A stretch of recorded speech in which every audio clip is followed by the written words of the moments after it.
Merci beaucoup pour votre invitation. Merci pour les présents. Je suis très content d'être avec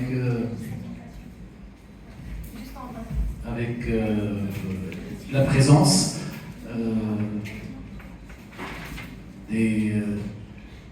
maintenant, je disais des apprenants et des chercheurs aussi, parce que vous cherchez l'information. C'est très important.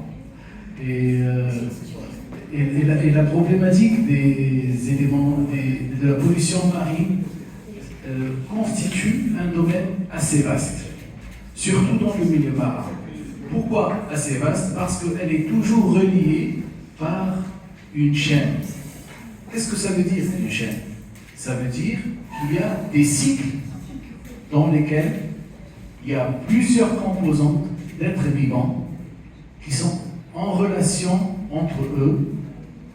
À travers cette relation, on essaye de suivre les éléments traces, les éléments chimiques, les métaux, comment ils se déplacent à travers cette chaîne et ces cycles bio-géochimiques. On les appelle des cycles bio-géochimiques. Donc la pollution marine, j'ai essayé de résumer l'effet de la pollution marine par notre expédition qui a été effectuée sur le navire très connu Royal Neos, c'est Hervé Pelagia.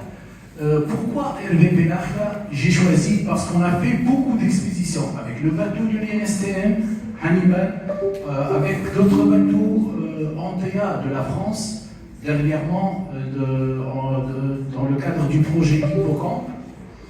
Dans le cadre de ces projets, on a effectué beaucoup d'expéditions scientifiques. Mais pourquoi Géotrace et pourquoi ce bateau-là? Parce que c'est l'intercalibration.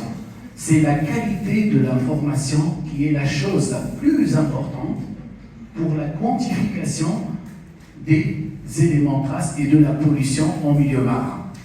C'est-à-dire la rigueur depuis la méthodologie que tu es en train d'adopter à l'échelle internationale, Géotrace, parce que c'est un organisme international très connu dans les cycles biogéochimiques et qui est en train d'instaurer des méthodologies de prélèvement d'échantillons en mer.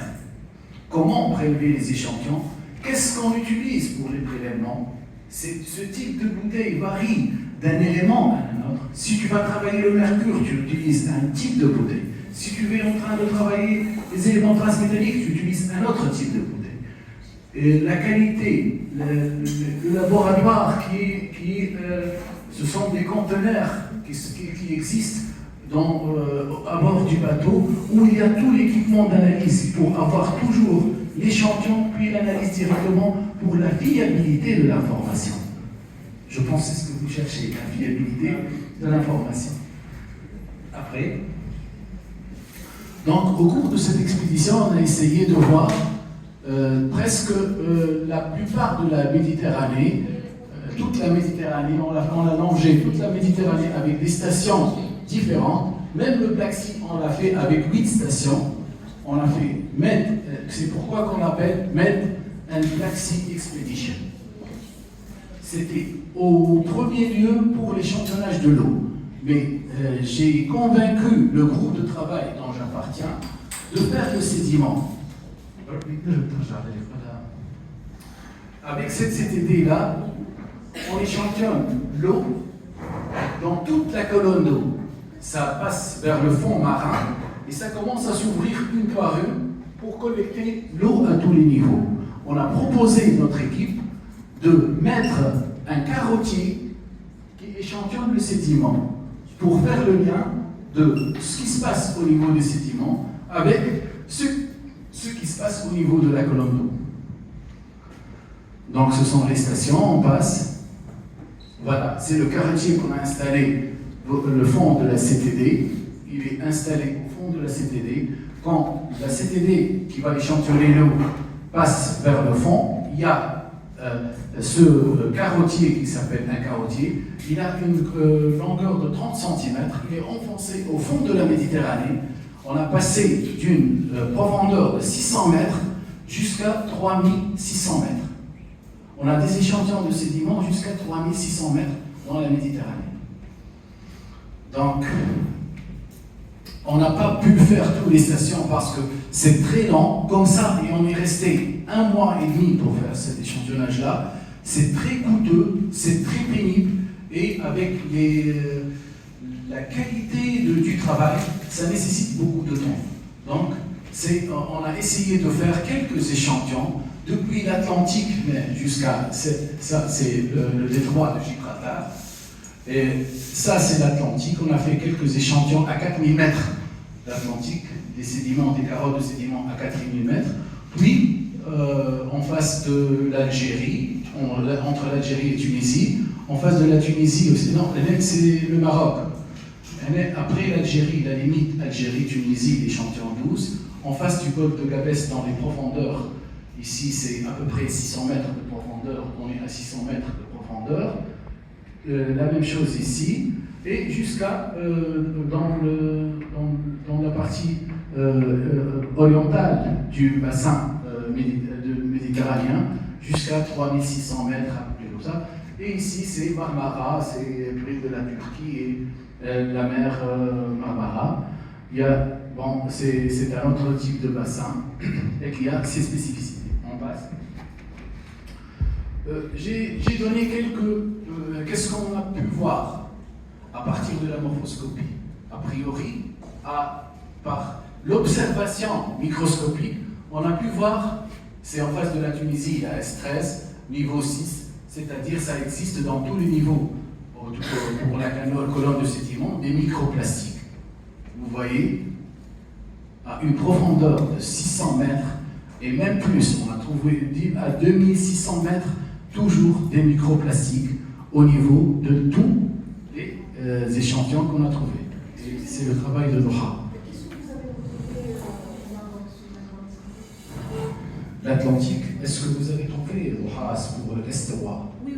C'est la même chose, Est-Roi, des microplastiques. Et des... C'est à quel niveau 2000 mètres? C'est juste l'échantillon 5, c'est juste après le Gibraltar. Tu rentres. En face de Tanger alors? Ah oui, c'est ça, en face de Tanger. C'est la première station après l'Atlantique.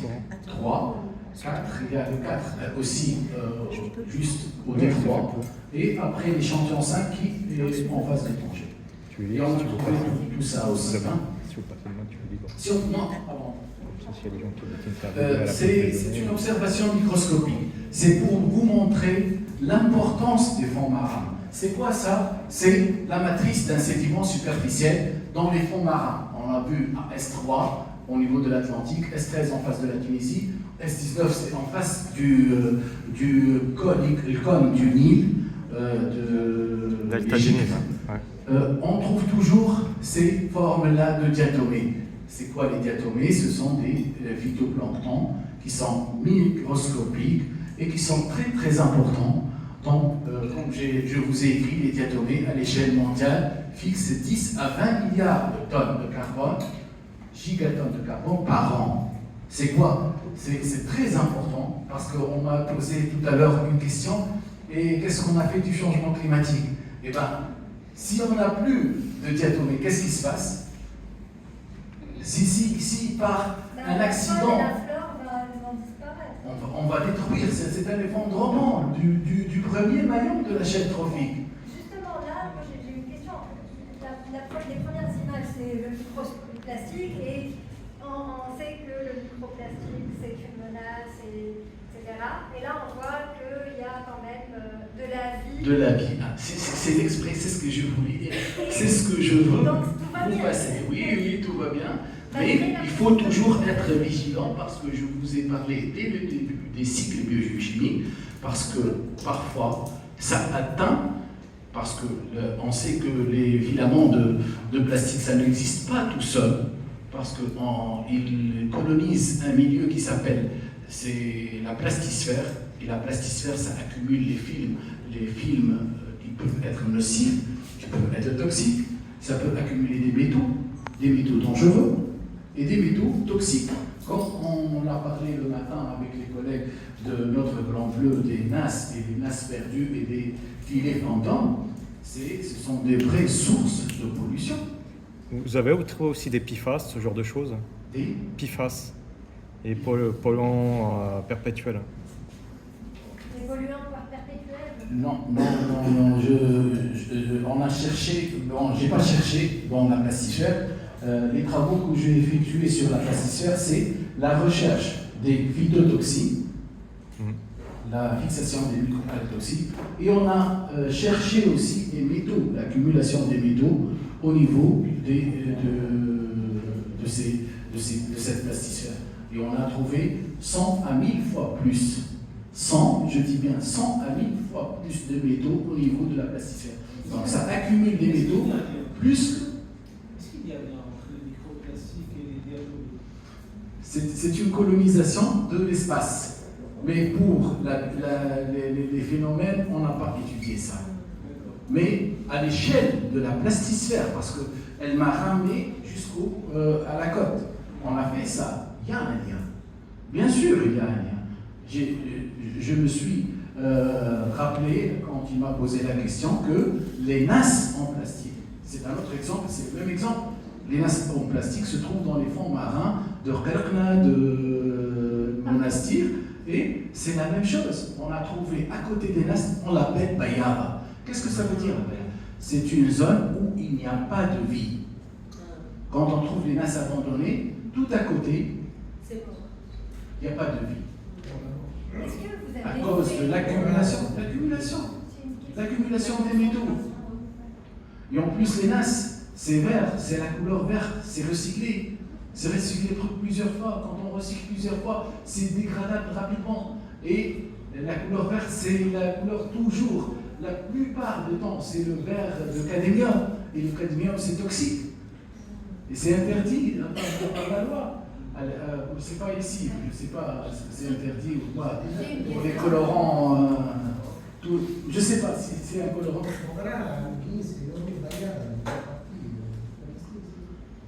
Bourrara, il utilise un autre type de NAS. Il utilise des NAS mixtes, à ce que je sache. Parce que j'ai travaillé sur Bourrara. À Bourrara, il travaille avec les NAS en fer. Il le fait sous forme de cube en fer. Ce n'est pas totalement en plastique et c'est couvert par un filet. C'est un autre type de NAS. Et les meilleurs, parfois, les médecins ont gélide.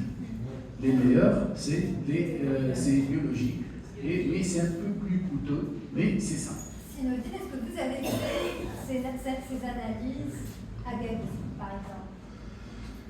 Le golfe de Gabès, on a travaillé beaucoup sur le golfe de Gabès. J'ai pas ici montré, j'ai tout un travail parce que j'ai 3 thèses sur le golfe de Gabès. Et on a travaillé sur le phosphogypse en tant qu'élément de rejet, naturellement dégagé vers le milieu marin. Et on a travaillé sur le phosphogypse en tant que substrat marin, c'est-à-dire il a remplacé le sédiment. Et qu'est-ce qui se passe tout d'un coup?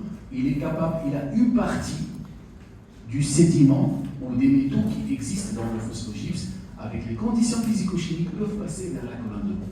C'est-à-dire, j'ai un phosphogypse dans le fond marin qui contient du cadmium.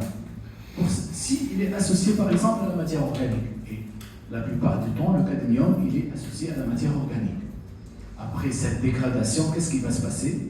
Le cadmium va passer de la colonne d'eau vers du sédiment vers la colonne d'eau. C'est la fraction biodisponible. Et c'est l'objet de la dernière thèse de mon étudiante qui a fait tout ça. Et on a montré qu'il y a que la fraction biodisponible peut dépasser les normes. C'est-à-dire cette fraction de métaux qui va sortir vers la colonne d'eau, à elle seule, peut être toxique. C'est compris. Donc, on passe pour autre chose. Bon, ici, j'ai montré qu'est-ce qui se passe au niveau de la salinité. Il y a des contrastes qui existent déjà entre l'Est et l'Ouest de la Méditerranée, allant de Gibraltar sur le sud de la Méditerranée vers le nord de la Méditerranée. Ici, c'est pour montrer quelque chose de très important. C'est une méthode de présenter nos résultats et les séries de données en 3D. Pourquoi en 3D? C'est pour charger chercher les gradients où il y a une transformation, où il y a un changement. Parce qu'à l'échelle globale de la Méditerranée, on ne peut pas échantillonner dans toute la Méditerranée, dans chaque 10 mètres, dans chaque 1 km.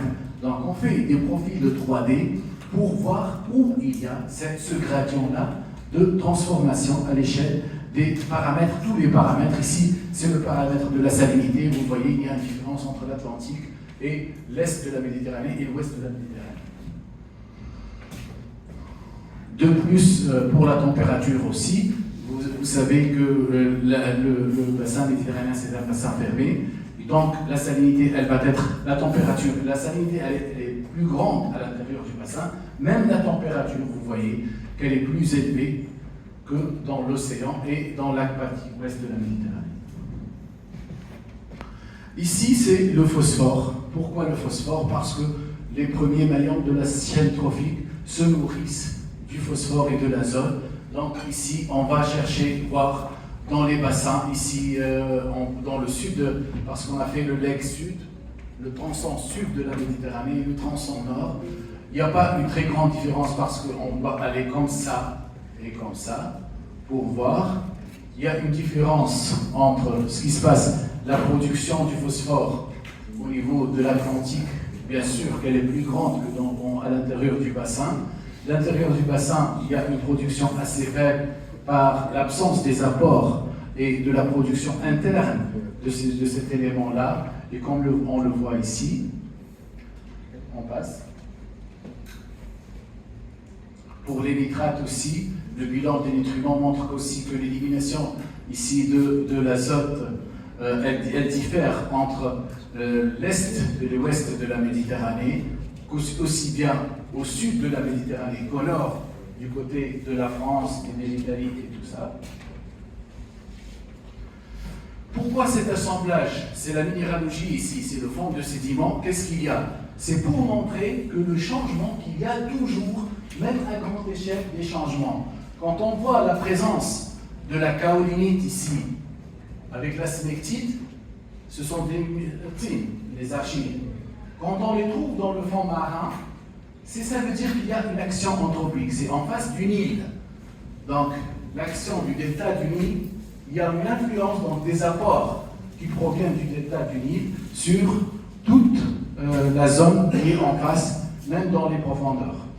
Aussi, l'échantillon 31 qui est dans le Marmara-Sea, donc tout ce qui est autour de la mer de la Turquie et tout ça, ça influence par la présence des apports. Il y a des apports anthropiques qui influencent le fond marin. On passe. Ici, on prend la matière organique, le carbone organique total, et on a des rapports qu'on fait, les scientifiques, on fait le rapport C/N pour voir l'origine de cette matière organique. On voit ici qu'à l'échelle dans la région de Marmara-Sea, c'est l'influence la plus grande de la matière organique d'origine continentale, venant des rejets quand les jettent au niveau du milieu marin. Oui. On continue. Je viens de vous expliquer, Sidi, qu'au niveau du fond marin, il y a toujours la partie biodisponible des métaux qui va passer par resuspension ou par un transport vertical vers la colonne d'eau. Et cette dissolved trace element, les éléments traces métalliques dissous, vont passer du sédiment vers la colonne d'eau. C'est toujours de cette façon-là. Ils peuvent reprécipiter ou passer vers la chaîne trophique. La chaîne trophique, il y a les phytoplanctons, les zooplanctons et les poissons aussi. Hein. Bon, on a essayé de comparer ici dans quelques stations. C'est pour vous montrer la partie biodisponible dont je vous ai parlé dans le golfe de Jabès avec ce qui existe dans l'eau.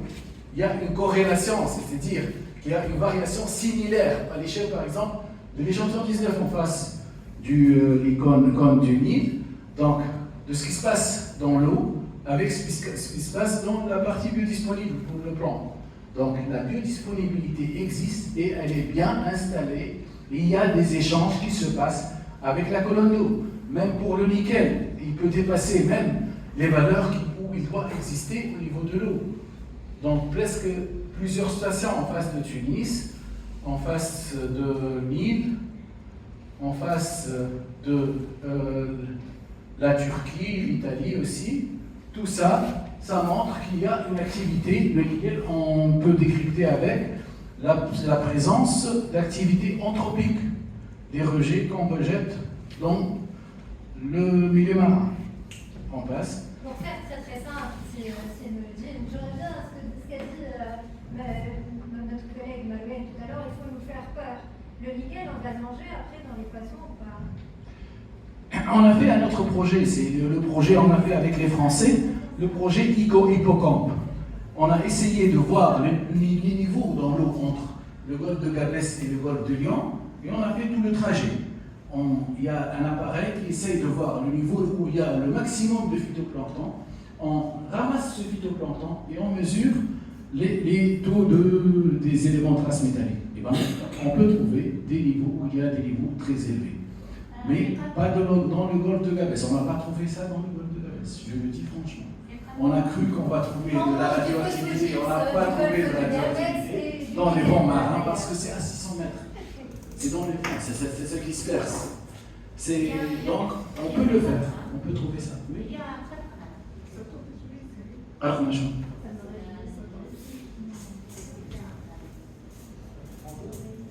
Le niveau de l'eau. Ah oui, c'est le phénomène de marée, c'est autre chose. C'est autre chose.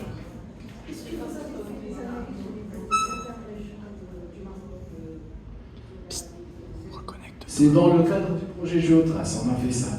Dans le cadre des stations qu'on a fait avec Géotrace. Pour les éléments traces métalliques, tous les éléments traces métalliques, le microplastique, non moyen. C'est dans les larmes. La plupart des anomalies, on les a trouvées en face des icônes du Nil et en face du Marmarassi. Turquie, sur tout le plan, il y a beaucoup d'accumulation de plans là-bas. Merci pour votre attention. Tu peux mettre le micro là pour s'en sortir. Et à votre disposition. Merci beaucoup. Et comme on a demandé aux autres experts, on vous demande à vous aussi, si vous voulez bien nous laisser la présentation et vos contacts, vos coordonnées, comme ça on pourra revenir sur la présentation et vous contacter si on a plus de questions. Voilà, alors, ça continue les amis. Nous allons aborder un autre sujet qui concerne plusieurs pays de la Méditerranée. Il me semble qu'il y a 11 pays qui utilisent des techniques de dessalement sur la Méditerranée. C'est pour ça qu'on a avec nous en ligne M. Saint-Ambellière, qui est chef de projet au plan bleu et spécialiste du dessalement durable en Méditerranée et qui interviendra à distance via Zoom. Je ne sais pas, est-ce qu'il nous entend? Est-ce que vous nous entendez, M. Bellière? Oui, bonjour. Bonjour, M. Tu mets le Bellière. micro ici, près de la soupe. Tu dois te parler? Oui, c'est bon. D'accord, vas-y. Est-ce que toi, il peut t'entendre? Je vous en prie. Alors je vous entends, mais c'est écouté de mon côté, mais j'espère que vous m'entendez bien. Super bien. Le son passe bien de votre côté. Je vous confirme Oui. que